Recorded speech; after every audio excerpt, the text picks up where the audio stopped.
dijéramos, la cifra idónea, cuántos médicos se requieren para atender el número de pacientes en el caso del país? ¿Cuántos médicos por pacientes? Sí. La OMS establece 2.63 médicos por 10.000 derechohabientes. Estaríamos hablando de alrededor de 260 médicos para 100.000 derechohabientes. ¿Y tenemos? 3.3 médicos generales para 10.000 derechohabientes, lo que nos deja una tasa de 33 médicos generales nada más para esos 100.000 derechohabientes que deberían de estar atendiendo. Es decir, un médico para 3.030 pacientes. Estamos hablando que esto es medicina general. Ya si nosotros nos vamos a especialidades y subespecialidades, pues esto se vuelve un poquito más preocupante. Ahora, esto se traduce a que, bueno, el médico tampoco es un mandrake o alguien que pueda tener la varita. ¿Qué pasa cuando no dan atención total? ¿Cómo cubren esos vacíos? Se hacen más largas el tiempo de espera, ¿verdad? Y muchas veces son decisiones locales, a veces si no logra pasar el paciente o no se logra cupo, se le programa una cita próxima, ¿verdad? Al día siguiente. Pero lo que es emergencia, casi siempre se atiende. Aquí le voy a hacer una pregunta, ¿verdad? tal vez para eso. Sí. He escuchado amigos que me dicen, fíjate que fui al seguro y me han dejado mi operación para dentro de 7 meses. Una pregunta lógica. ¿Cómo le puedo decir yo a la enfermedad, mire, espérate 7 meses porque te van a operar hasta dentro de 7 meses? ¿Es posible? ¿Eso se vive?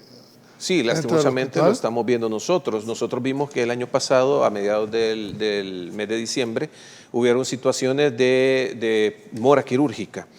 Al ver esta situación, nosotros lanzamos el proyecto de mora quirúrgica. Bueno, yo creo que tienen un proyecto ustedes, que así se le llama. Lanzamos nosotros el proyecto de reducción de mora quirúrgica del Seguro Social. Perdone que lo interrumpa, pero ¿qué tal les dio en esto? ¿Y en qué consistía? Más de 450 solicitudes recibimos nosotros. El 80% de estas solicitudes de origen ortopédico, es decir, pacientes que ameritaban recambio de prótesis de rodilla, prótesis de cadera, problemas de artroscopías, todo eso es lo que recibimos nosotros. El otro 10% oftalmológicas, cataratas, pterigiones, etcétera, y un 10% de cirugía general.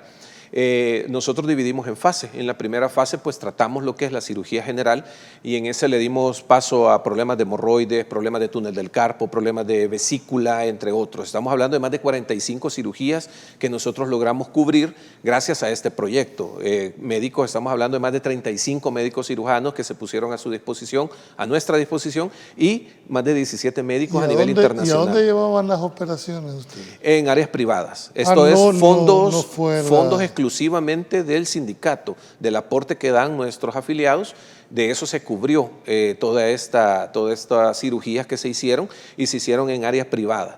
Para acelerar, obviamente, pues el chiste era ayudarle a la población y ayudarle sobre todo a los derechohabientes para que estas cirugías se hicieran lo más pronto posible.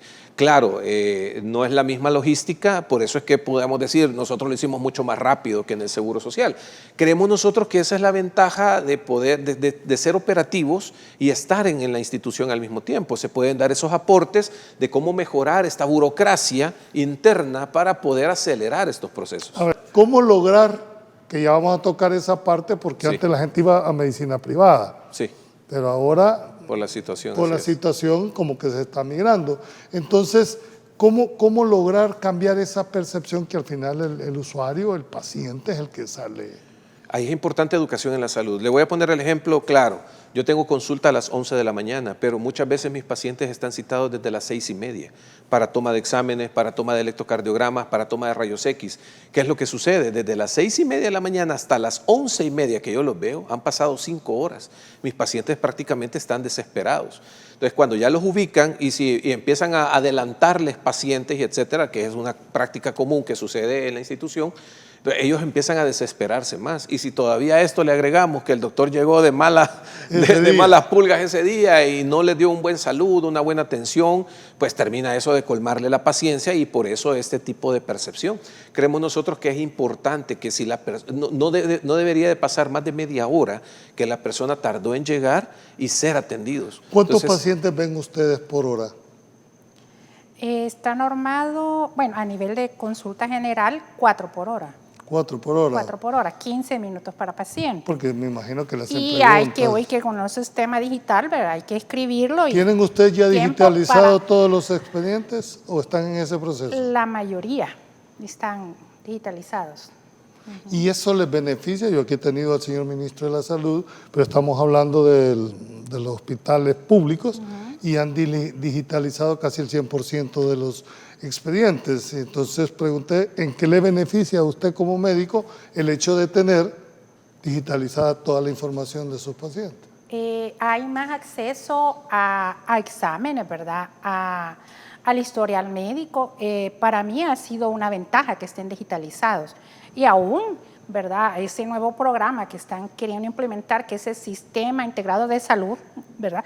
Si fuera así, de que su historia clínica, de que usted pasó consulta en el seguro, que pasó consulta en el MinSal, que pasó consulta en Fosalud, esté unificado, que todos hablen lo mismo y que todos tengan acceso a ese sistema de salud, ¿verdad? Eso es magnífico, ¿verdad? Porque sí hay más, se dejan de duplicar exámenes, a veces se dejan de duplicar también recetas, ¿verdad? Que a veces han consultado ellos en tal lugar, y hay mejor acceso, hasta para evitar alguna reacción secundaria, porque yo sé que está tomando, porque muchos pacientes de nosotros, la mayoría son pacientes metabólicos, que son diabéticos, hipertensos, que pasan con gastroenterólogos, que tienen enfermedades renales, que tienen problemas de artritis. Entonces, que nosotros tenemos acceso a todo ese sistema, a todos los medicamentos que toma, a todos los exámenes, ¿verdad? Que se nos beneficia a nosotros,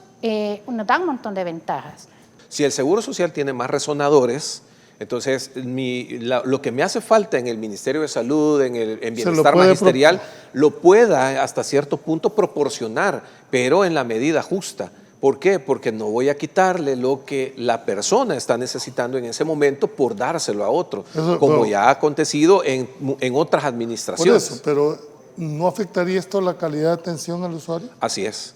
Entonces nosotros es lo que hemos hecho, nosotros hicimos un análisis, nosotros año con año hacemos un diagnóstico situacional.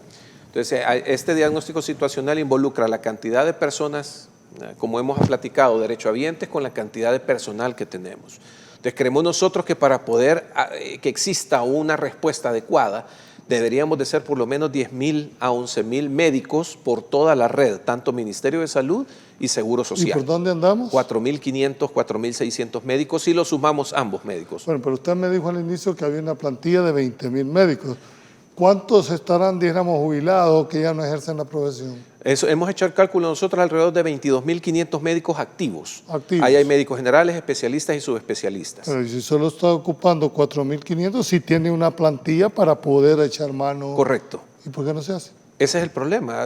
La situación es que por todo esto que hemos escuchado, los despidos sin debido proceso y todo esto, genera en el trabajador de la salud pues, la falta del deseo. ¿Y han habido éxodos de parte de colegas suyos? Estamos hablando que en 1 año y medio llevamos más de 350 médicos que se han retirado de la institución. Especialistas. A eso quería llegar, es decir, formar un cardiólogo, un cateterista, un endocrinólogo, un neurocirujano, correcto. Un neurocirujano. No es un médico general, me refiero que son años de experiencia, sí, han aportado. ¿Y cómo se suplen esas plazas cuando se van?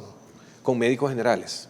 Entonces nosotros tenemos la situación que neurólogos que se Pero nos han ahora retirado. con la nueva ley tienen una gran responsabilidad. Así es, el CONAMED ha llegado a ver, no sabemos nosotros cómo se va a abordar este tipo de situación porque tenemos médicos generales cubriendo consulta de neurólogos, por ejemplo.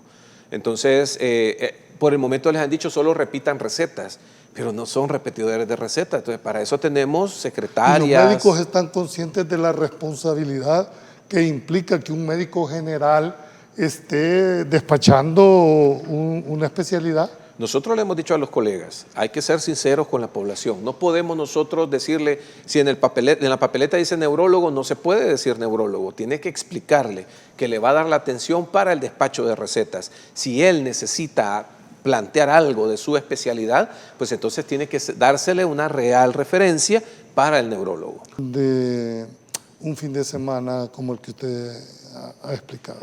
No, lastimosamente ¿Le han hecho lo un hemos planteamiento a mencionado. la administración? Así es, eso, se han de entregado manera estas puntual, propuestas. no han Bueno, tenido... esta propuesta de Doctoris en línea, que hoy se está utilizando, una aplicación de Doctoris en línea que se está utilizando actualmente, nace también de estas propuestas, una aplicación que le sirviera al derechohabiente para dos cosas. Uno, para pasar la consulta de emergencia, y lo otro, para dónde, si necesita llevarse a un establecimiento, cuál es su establecimiento más cercano. Porque muchas veces tenemos personas consultando en el Hospital General que vienen desde Chalate. No es que me viene de un solo para acá. Entonces, las personas probablemente se hubieran podido estabilizar de una mejor manera, más cerca, en Aguilares, en el mismo Chalatenango, y después ser trasladadas, ¿verdad? Y no correr ese peligro de no llegar a tiempo o no de poder hacer el abordaje necesario. A ver, en el sistema público están las unidades de salud, como dijéramos, la primera línea. No pueden ustedes en el sector privado tener lo que antes se conocía como clínicas empresariales, donde el trabajador, sin necesidad de ausentarse de su centro de trabajo, acudir. Por supuesto, esto es un entendimiento con el Seguro Social, sí, donde el seguro ahí ponía el médico general que atendía de primera marca, no meritaba pasar a una segunda etapa y se podía resolver en ese momento sin trastocar el sistema. Son alrededor de 325. Siempre existen, siempre están funcionando, pero no se logra tener la cobertura de... Pero prácticamente es para total. despacho de medicamentos. Ahora, ¿qué factores? Porque les he escuchado también esta falta de profesionales. ¿Qué factores creen ustedes que ha contribuido a este éxodo de médicos? Porque no solo, dijéramos, es el tema salarial. Por supuesto que sí forma parte, pero en muchos de los casos, médicos que deciden retirarse del seguro donde han trabajado 10, 15 años. ¿Qué causas creen ustedes, aparte de la del salario, que es entendible, pero por qué creen ustedes que ha habido este éxodo masivo? ¿Cuántos médicos hemos perdido en el Seguro Social a estas alturas? Más de 350. Y hablando del último año, si nosotros hemos alrededor de 3.200 hace 10 años, 3.200 médicos. Todavía ahí usted podría escuchar a los médicos decir, nos hace falta. Hoy que estamos alrededor de 2.100 médicos, porque estamos hablando de 2.100 médicos de planta, ¿verdad? De forma permanente, porque hablamos de 325 médicos en especialidades, otros colegas que están en temporales, pero de planta somos 2.100 médicos alrededor. Entonces, ¿por qué se van? Ambiente laboral hostil, yo lo he mencionado. O sea, cuando un jefe le dice, me ves este paciente porque me lo ves, aunque te vayas tarde, aunque vayas a marcar tarde en el otro trabajo. Entonces, vos tenés que estar aquí, me lo tenés que ver. Pero ustedes tienen un horario que respetar, imagino que está regulado en el contrato colectivo. Sí, y así es. Y el problema es que si uno se pasa del horario, tiene hasta cierta cantidad de tiempo que se puede pasar.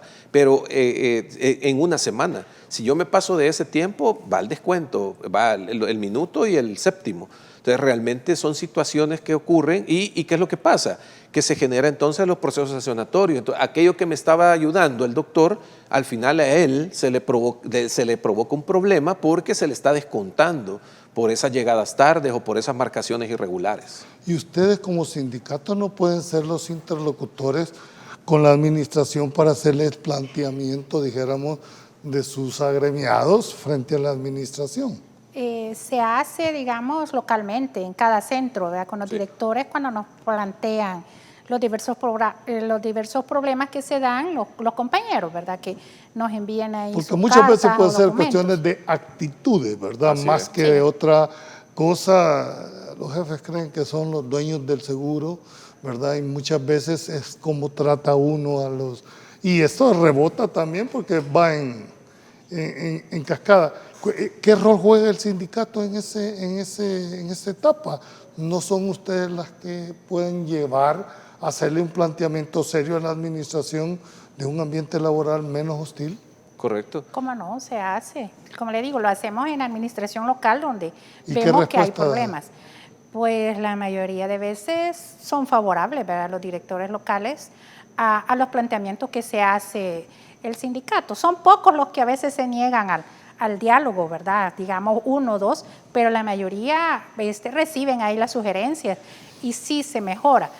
Pero el problema a veces del seguro, como le digo, que a veces el paciente percibe por mala atención, es mala atención que no haya el medicamento que él quiere. ¿verdad? O el que necesita, o que le deje una ultra y no haya servicio de ultras en el momento, ¿verdad? O cierto examen que necesita, entonces para él ese ya es maltrato. Entonces dice el médico, y él no entiende a veces qué es la administración, ¿verdad? Porque yo soy Sí, pero empleado. ustedes ¿no? son los... Ajá, y a veces dice, no, es que el doctor no me lo quiso dejar, o él me quiso dejar la cita 6 meses. Con Ajá. el especialista, a veces no entienden ese tiempo. Cuando supieron que tienen. venían ustedes, nos mandaron una serie de preguntas y una de ellas, y que esto creo que nos podría aclarar a muchos que somos, dijéramos, usuarios del seguro. ¿Qué pasa con las medicinas genéricas y qué pasa con las medicinas, dijéramos, de marca? Por ejemplo, entiendo yo que la atenolol es una para el corazón, Sí. es el genérico. ¿Cuál? O es alguien que diga atenolol 500, Ajá, por ajá, decir. correcto, sí. Va, pero si no tiene el seguro esa medicina y me dan un genérico, ¿es exactamente lo mismo? En cuanto a calidad, me refiero a hacer el mismo efecto. Sí, gracias a las normas de producción y todo que se introdujeron hace más o menos 7, 8 años, los laboratorios locales, los laboratorios nuestros han dado un salto de calidad, tal así que hoy compitan a nivel centroamericano. O sea, el medicamento genérico es muy bueno. Deben de tener arriba del 90% de similitud con el original. Entonces, todos los medicamentos nuestros lo ¿Por qué tienen. la diferencia de precios es tan grande? Si son prácticamente, dijéramos, usted dice 90%, no debería de ser. Le digo porque yo consumo. Sí, medicamentos. Y cuando pido me dan un genérico, me dicen, no, es que ese no sirve, mejor comprar el original. O sea, ¿es cierto eso? ¿Existe ese mito todavía? Sí, todavía existe. Y es que no podemos obviar el hecho de que los medicamentos originales son pues obviamente de mejor calidad, pero como lo he mencionado, o sea, los medicamentos genéricos son buenos. Y en el caso nuestro como país, pues debemos de echar mano de lo que tenemos, porque lo importante es combatir la enfermedad. O sea, de nada me sirve esperar a que me traigan los de calidad si se va a tardar mucho tiempo. Entonces yo necesito medicamento para tratar una enfermedad y por lo tanto, medicamento genérico es muy bueno. ¿Podemos descartar, no hay desabastecimiento en cuanto a medicinas en el seguro? En este momento ya se recuperó. En este momento ya se logramos recuperar, estábamos más de 55 medicamentos desabastecidos y hoy estamos hablando que tenemos ya alrededor de 10, 12 medicamentos que nos hacen falta. Todavía hay algún antihipertensivo, antidiabético, este tipo de medicamentos. Seguimos siempre haciendo un poquito de presión interna, ¿verdad?, para que se pueda suplir. Recordemos pues que es importante, un medicamento que le haga falta 12 horas, 6 horas a mi paciente, estamos hablando de 7, 8 meses de descompensación que me va a costar a mí por volverlo a recuperar y mantenerlo en el equilibrio.